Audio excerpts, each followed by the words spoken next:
répondre pêle-mêle. Mes fiches ne sont pas correctement alignées. Et je vais prendre en fonction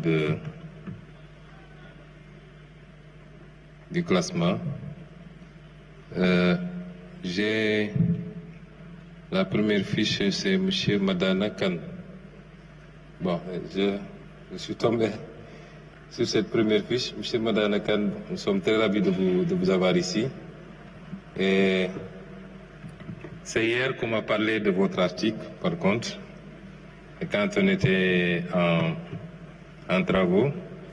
Et l'idée est venue de la part de monsieur, je crois que c'est monsieur le ministre d'État ou quelqu'un qui a proposé, puisque, effectivement, même si vous êtes acteur politique, vous faites partie de ceux qui essaient de hisser le niveau du débat, pas de la production, la contribution intellectuelle, et nous vous en félicitons. Évidemment, nous avons considéré que votre contribution pourrait être importante. C'est hier qu'on en a parlé, effectivement, et c'est par la suite qu'on m'a envoyé votre contribution. Je l'avais reçue un peu avant, mais je ne l'avais pas encore lu. Et vous posez un certain nombre de questions relativement au benchmarking sur les travaux antérieurs dans le même sillage, notamment le PREF de 1979.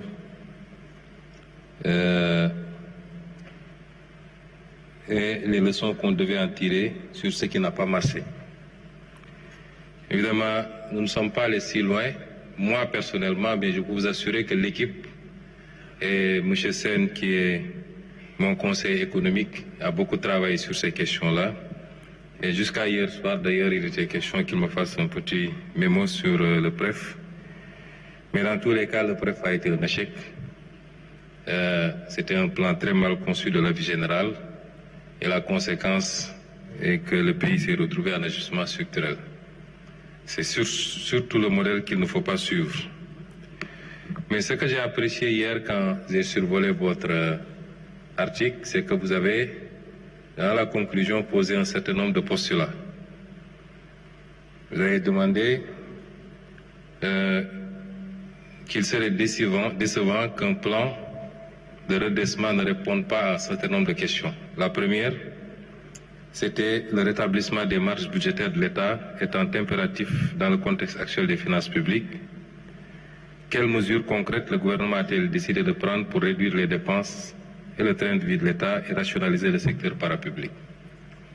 C'est une question à laquelle nous avons répondu, je crois. Vous avez posé une deuxième question. Dans le but de lancer l'investissement public, quelles sont les solutions immédiates et réalisables de mobilisation de ressources en dehors du marché financier sous-régional? Nous avons répondu à cette question. Dans le but de relancer l'investissement privé interne, quelles sont les mesures concrètes que le gouvernement va prendre pour établir la confiance des acteurs économiques et s'assurer par ailleurs que les montants que l'État compte injecter au titre de l'appurement des arriérés des paiements soient réinvestis dans l'économie? Nous avons répondu à cette question. Sauf les mesures pour que les montants soient réinvestis. Je vous ai dit que nous sommes impuissants quand même à tordre le bras à une entreprise d'orienter son investissement dans tel ou tel autre sens. Vous avez dit, dans le but de relancer l'investissement privé international, quelles sont les réformes concrètes prévues au Code des investissements, au Code des douanes, au Code général des impôts? Nous avons répondu à cette question puisque les réformes seront bientôt finalisées pour ces différents codes. Dans le but de relancer l'activité économique dans les secteurs primaires, secondaires et tertiaires, quelles sont les mesures incitatives et réformes précises décidées par le gouvernement? Ça, c'est dans les différents codes. Dans le but de relancer la consommation intérieure, quelles sont les mesures que le gouvernement a décidé de prendre pour augmenter le pouvoir d'achat des différentes tranches de la population, y compris les salariés du public et du privé? Nous avons répondu à cette question quand nous avons développé sur les axes de la réforme et sur les impacts attendus. Quelles sont les réformes précises envisagées, notamment dans le Code du travail et le Code général des impôts, pour favoriser l'insertion et l'emploi des jeunes? Le Code du travail est quasiment finalisé. Le ministre du Travail est ici. Je crois que dans les prochains jours, il sera certainement approuvé en Conseil des ministres et présenté à l'Assemblée.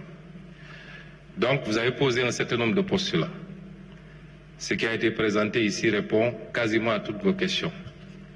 Maintenant, vous déplacez légèrement le curseur pour entrer dans les filières, l'agriculture, la pêche, etc. Je l'ai dit, ce plan, évidemment, sur un point, nous pouvons trouver un consensus, et c'est un débat que j'ai eu avec le ministre de l'économie jusqu'à hier. Est-ce que c'est un plan de redressement des finances publiques ou est-ce que c'est un plan de redressement économique et social? Si on s'était limité à la première partie du plan, notamment les mesures de mobilisation de ressources pour nous permettre d'avoir une marge sans pour autant développer sur le reste, notamment les axes et les impacts sur lesquels nous avons visé particulièrement des retombées économiques et sociales, votre question aurait pu avoir sa pertinence et j'aurais accepté qu'on fait un plan de redressement des finances publiques. Mais ce plan va au-delà. Il ne règle pas toute la problématique économique, je suis d'accord, mais il va y contribuer de manière substantielle. Il ne réglera pas toute la problématique sociale, mais la partie publique de la problématique sociale pourra trouver solution à travers ce plan.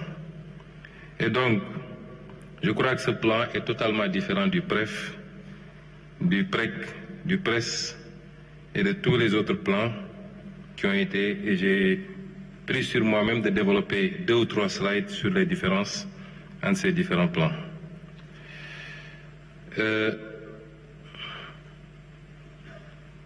Monsieur Alioune Badara Mbaye a posé la question de savoir ce qu'on envisage de faire pour, ne pas me répéter, faire du levier des jeunes talents, pour faire des jeunes talents un levier de transformation du numérique.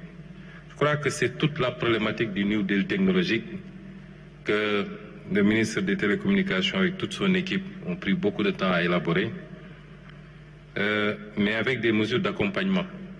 Ce document complète un certain nombre d'autres documents. La vision, le master plan, le New Deal technologique, les consensus issus des États généraux. Il faut les lire en parallèle. Si je devais développer dans ce document tous les axes programmatiques, on reproduirait peut-être la vision sans la partie mobilisation du financement. Et donc, c'est pourquoi il a été retenu de publier la vision aujourd'hui même. Mais quelques mesures qu'on peut citer, c'est les mesures que nous envisageons de discrimination positive en faveur des startups du numérique, entre autres. Il y a également des mesures de promotion de l'industrie numérique, la mise à niveau de la législation. Il faut un cadre législatif qui manque encore, il faut compléter en tout cas pour créer les conditions d'appuyer et d'accompagner les jeunes talents. Quand je parle de discrimination positive, c'est dans le financement, c'est dans l'accès au marché, c'est dans un certain nombre de choses.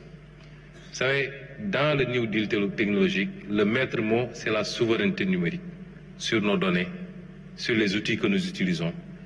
Nous déplorons beaucoup, souvent, ce qui se passe actuellement. Nous utilisons des logiciels dans des administrations extrêmement stratégiques dont nous ne détenons même pas quelquefois les codes sources, les clés. Et ça nous fragilise. C'est pourquoi nous avons encouragé l'année dernière le Govarton organisé par le ministère de la fonction publique. Aujourd'hui,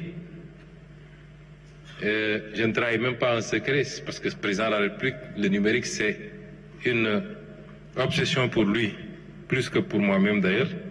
Et je pense qu'avec la libération des emprises, il y a beaucoup de choses qu'il prévoit spécifiquement pour donner corps à ce hub numérique que nous voulons voir naître au Sénégal. Le doyen Modigorio a posé un certain nombre de questions